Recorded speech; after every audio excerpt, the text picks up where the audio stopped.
You decided you'd exercise more this year. You meant it, you genuinely wanted it. And here you are. Now here's something strange. In studies, people who wanted it exactly as much as you did followed through more than twice as often, because of one sentence they wrote down. Not more motivation. One sentence. Let's start with the thing nobody tells you. Wanting something has almost no effect on whether you do it. That sounds wrong, so let me be specific.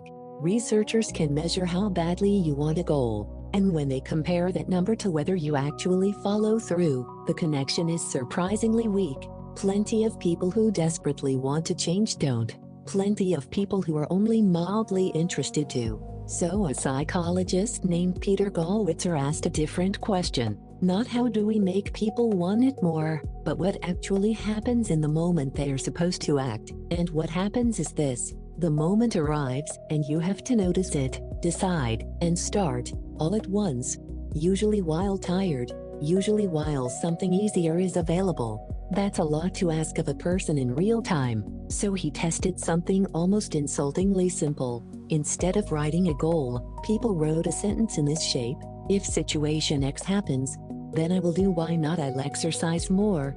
Instead, if it's Monday, Wednesday, or Friday at 7 a.m., then I'll put on my shoes and walk out the door. The results were not subtle. Across roughly 90 studies, this one change produced a large, consistent jump in follow-through. In some individual studies, follow-through more than doubled. Same people, same motivation.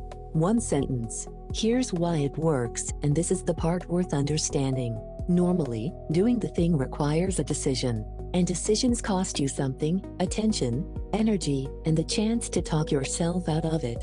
Every time you rely on deciding in the moment, you're rolling the dice. But when you write if X, then Y, you hand the decision to the situation instead. You've pre-linked a specific cue to a specific action. So when the cue shows up, the action gets triggered more automatically, closer to how you react to a red light than how you deliberate over a choice. You didn't add willpower. You removed the moment where willpower was needed.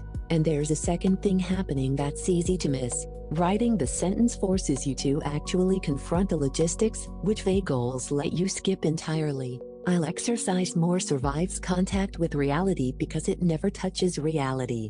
But the moment you write Tuesday at 7 a.m., your brain immediately raises objections. Tuesday is when you leave early. 7 is when the kids need breakfast. You don't own shoes.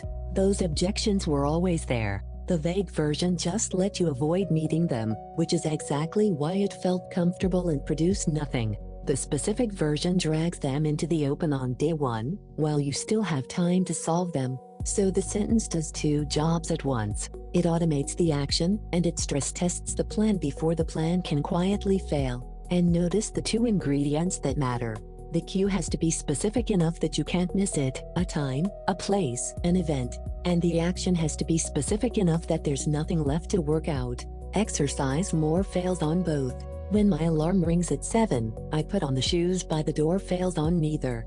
Rowan wanted to stop checking his phone first thing in the morning. He'd read all the arguments. He agreed with all of them. He kept doing it anyway. 4 weeks his plan was be better about my phone, which is not a plan, it's a wish with a stern voice. So he wrote one sentence instead: if I wake up, then I put my feet on the floor and go straight to the kitchen to fill a glass of water. That's it.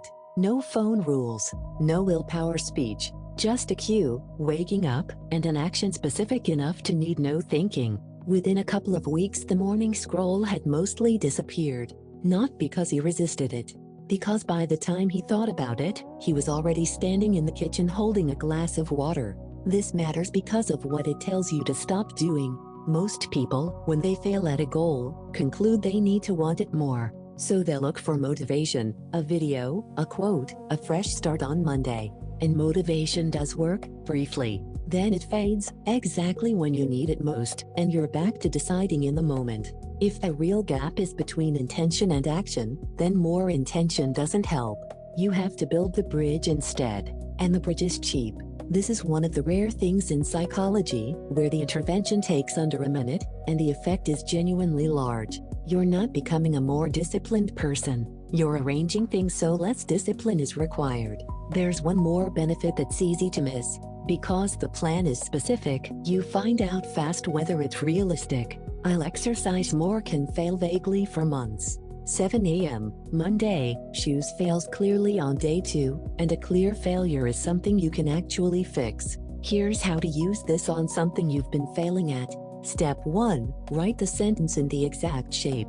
If specific cue, then I will specific action. Both halves have to be concrete. If someone else couldn't follow your sentence exactly, it's still too vague. Step 2. Pick a cue you can't miss. A time, a place, or something that already happens reliably. After I brush my teeth beats in the evening, because brushing your teeth is guaranteed and evening isn't. Step 3. Make the action absurdly small. The action should be the very first physical move, not the whole goal. Put on running shoes, not run 5 kilometers. The shoes are what you can promise. The run follows on its own more often than you'd expect. Step 4. Write it down, don't just think it. Studies consistently find writing it beats thinking it. Somewhere you'll see it in the first few days is enough. Step 5. Plan for the obstacle too. Add a second sentence for the thing most likely to derail you. If it's raining, then I do the 10-minute version indoors. Now the obstacle has a plan instead of ending the streak.